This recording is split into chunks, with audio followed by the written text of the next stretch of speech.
Okay, once the boat gets out of deck and hull, the boat comes over into rigging and gets the underwater gear installed on it.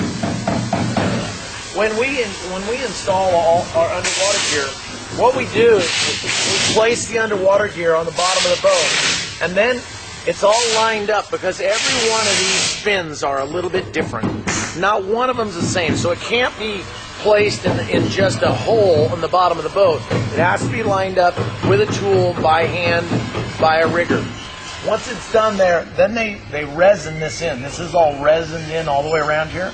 Now the fins are firmly in place along with the strut in the back, and at that point then they can come back afterwards and they can drill the holes for now the fins don't move, the strut doesn't move, nothing moves, and they through bolt that through the bottom of the boat. So this will be through bolted with a nylock on top of it through the bottom of the boat, making it pretty damn tough to have a problem. There is no better way to secure a bolt than to through bolt it. Some of our competitors, they put aluminum in the bottom of the boat, they drill it, they tap it, and they put a machine bolt in the bottom, which is a good way to attach it, but it's not as good as a through bolt. And that's one of the big differences in the way we do our underwater gear.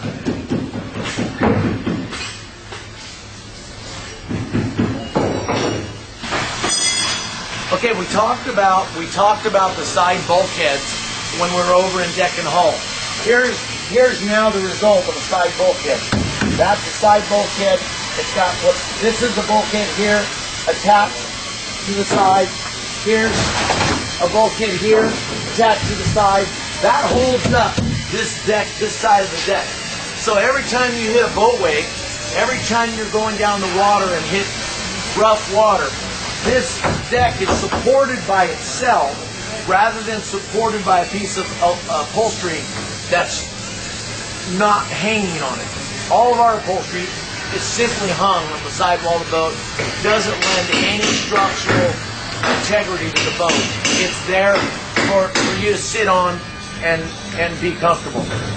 All of our motor mounts, we build our motor mounts in-house. They're built in our machine shop, which we'll show you in a little while. All the strut supports. Again, here's your strut, through bolted, rear motor mounts, built in-house. Things like backing plates for the platform, everything is built in-house. We talked about the PVC pipe in the other room that houses wiring or speedo tubes or whatever it is that needs to be in there. It's all routed through PVC pipes so that it doesn't get fall down and make it tough. We talked about that core, the transom. You can see where that core is here in the depth of the transom here because of that core. Here's the other core here, and this is a delta pad core that the rudder comes through and the strut is maintained.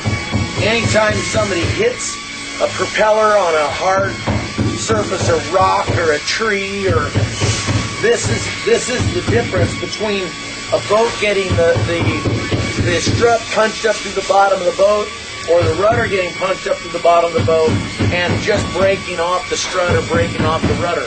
Makes a big difference in the way a boat's built.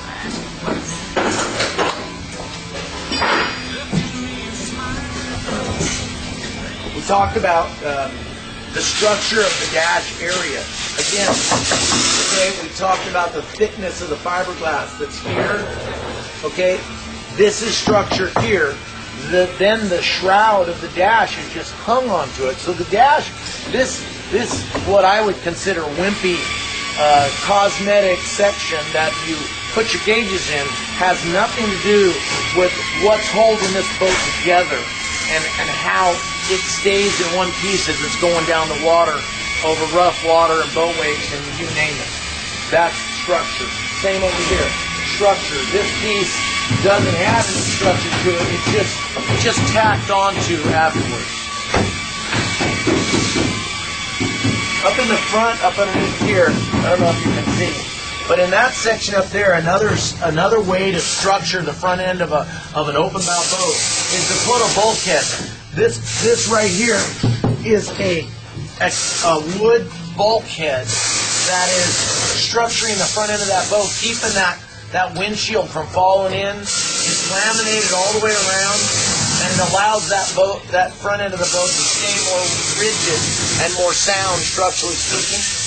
That makes a big difference in the way the boat feels also. The more you can make the boat sound, the more you can make it one unit. And all of these things we talked about, screwing the boat together, laminating it together, putting side bulkheads, putting front bulkheads, adding more laminate to the area up here where the dashboard is connected.